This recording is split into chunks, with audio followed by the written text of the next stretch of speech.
Is that he granted us this interview. He's been busy interviewing people all afternoon, probably all weekend.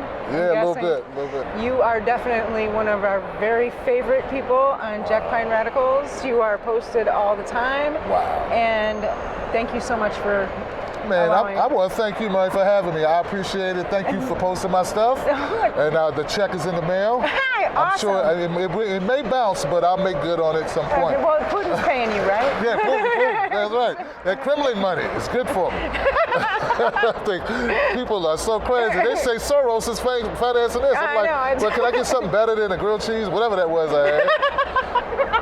Yeah, Soros is cheap if he's financing I got chicken salad. Yeah? Oh, boy. At least it wasn't tuna. Yeah, right. You okay? Okay. I would like to hear your thoughts on the DNC lawsuit. Oh. I got an hour. What would you like to know, my friend? I would like know everything. Everything? Well, I'll just say this.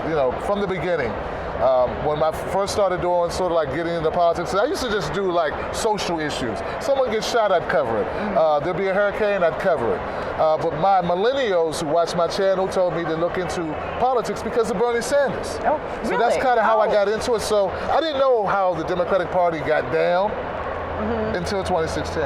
Oh, really? And when I saw what was happening to Bernie, and what affected me with the DNC was that I had people all across the country who would call me up and say, hey man, I'm leaving my home. I'm going across the country to help Bernie. I'm doing this. I know people who lost family members campaigning for Bernie, going to volunteer somewhere like West Virginia, Iowa, wherever. Okay, so I'm intimately connected to the people that lost so much as they helped Bernie. Those people may not have sacrificed so much as they knew there was no shot. So that's what the DNC lawsuit is about for me. It's about all those people who dedicated time, lost loved ones, lost homes, lost jobs, lost relationships, while they were fighting for a lost cause, which was lost because the DNC decided they weren't going to let Bernie win no matter if he won. Right. And that's what the DNC lawsuit's about. Not just about money, it's about principle. It very much is. Do you believe that there's any chance whatsoever that the Democratic Party could actually have unity or follow what the progressives want? And most of the people that are left in the Democratic Party, about 80% I think it is, are progressives. I'll tell you like this. I believe a hard head beats a soft behind. That's my mom used to say, if you don't listen, life will teach you, right? So catching a number of L's may inspire them to make some changes. I don't think they're going to go quietly, okay? No. Will they adopt progressive values? Will they go more to the left instead of being centrists? What I say the gooey middle, or basically Republican light? I don't know, but I think if they lose enough, they're going to have to at some point you got to call the team in for a huddle and say, hey guys, we like to win a couple of these plays, like to win a couple of these games. So I think that they're going to need us. They do need us, right? And they're going to have to accept that, even from a business standpoint. The DNC is a business, which was one thing that we learned in the lawsuit. So I think, slowly, it's still new. I thought they would wake up by now, but I think it's going to take a little bit more for them to really. Do you think it's worth it, or should we just? I like playing. I love parties, man. So I'm for all parties, right? So I support the Green Party, the Progressive Independent Party, but more than that, I support people. So if you got a strong person and is running as a Democrat, but they're progressive, they're new, they're not taking corporate money, I don't care if you're a Democrat. That's exactly what we're doing, but that doesn't matter. What are your values, right? Can we agree that we want to get money out of politics? Yes. Okay, let's talk more. Are you interested in ending interventionist wars, for instance? Yes. Let's talk some more. So we start finding more things in common than we have dissimilar, and I think that's how we move forward. What exactly did you hope to get out of the People's Summit? This, man, this is it. This meeting you, Mary, meeting all the people at Jack Pine Radicals, and all the other. I got to interview Jimmy Dore, Nina Turner, Stephen Jaffe, like all these great people, So Stephanie Myers, Anthony Clark, Nick Bronner, his dad. His dad's the best. Oh, you got Nick? Yeah, I got Nick. Yeah. So it's great. So that's what I'm here. I'm here to network and meet with people. Right. People we have shared interests, shared values. That's what it's about. Yeah, it is. And it's a very great feeling to be around those people. Was there anything that surprised you about the summit, or anything that happened? Yeah, something did surprise me. It surprised me that so many people who aren't here have some negative things to say online. Yeah. That surprises me. And I know some of these people, and I'm like, dude, you're not here. Lady, you're not here.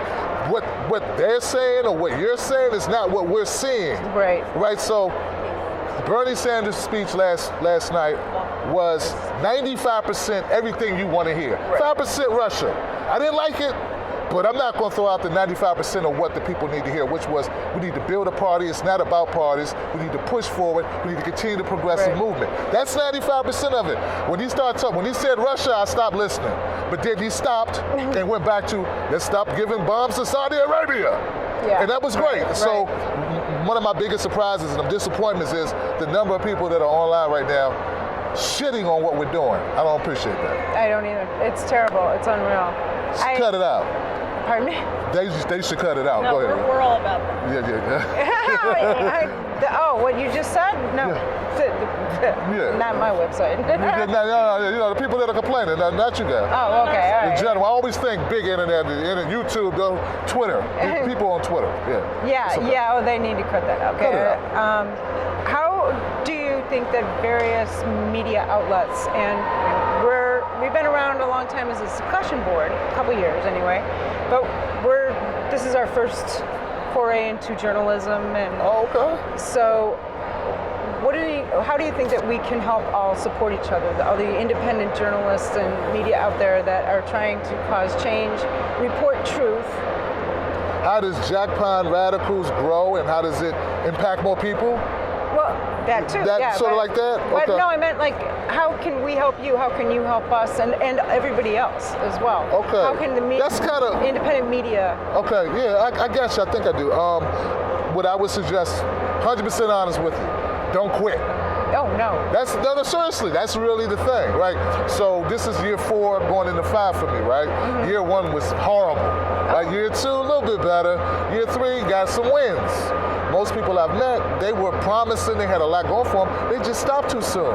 They expected it to happen in 6 months or a year. Oh. It's not how it works. It's not that they weren't good, it's just they weren't here long enough. Right. It's not that I'm great, it's just that I've been here for a while. You are. And if you do as many shows as I've done, and you'll get better, you have to. If you keep going up there to swing, you're going to get better. So that's the thing about independent media. I just want people to stick around so that if I do partner with you, I know you'll be here in 6 months. Right. It's an investment of my time, an investment of your time. I'd say you guys are off to a great start. I see you interview some great people. Just keep doing it. That's all I think. And we work together because we're in the same space. We have so we're already working together. Yeah. We'll just continue to. And stuff like this where I got your contact information now. You say, Tim, you hit me up. Tim, hey, we're doing this. Could you help share it? That's working together. Awesome. No doubt. Well, you know we share you. Yes, I do. And can you tell me a little bit about your background? Okay, sure. Originally from Washington, D.C., now live in Maryland. I was in IT, but before that, I was a writer. Just couldn't support myself, right? So I worked for a local newspaper in D.C. called the Washington Spotlight, Capital Spotlight in Washington, D.C. Did that for a number of years, did some little radio stuff, but went into IT because I had a family. But as soon as I had an opportunity, I kind of got back to this on a part-time basis. So I had a full-time gig, come home, do the YouTube, do the show, do the podcast. And as the job I had to make a decision, okay, I'm gonna go with my heart. So I went with this, and that was about 4 years ago. So yeah, I kind of gradually got into it, but I've been in IT, I've done everything. I worked for the Redskins, I worked at Lockheed Martin, I worked at Revolution Health Group under Steve Case. I've had a lot of different jobs. Verizon, regular guy, did a lot of jobs, but this is what I want to do now, and for the foreseeable future. And you're doing it extremely well. Oh, thank you, bro. Thank you. I appreciate that. I keep telling her the check is in the mail. Awesome. Thank you so much. Thank you so much for the interview, and I know that you're rushed around and you've got other things to do, and I appreciate you taking the time to talk with me. Oh, man, thank you for having me. Thank you for sharing me with your audience like you have your true friend, Mary. Thank you so much, Thank guys. you.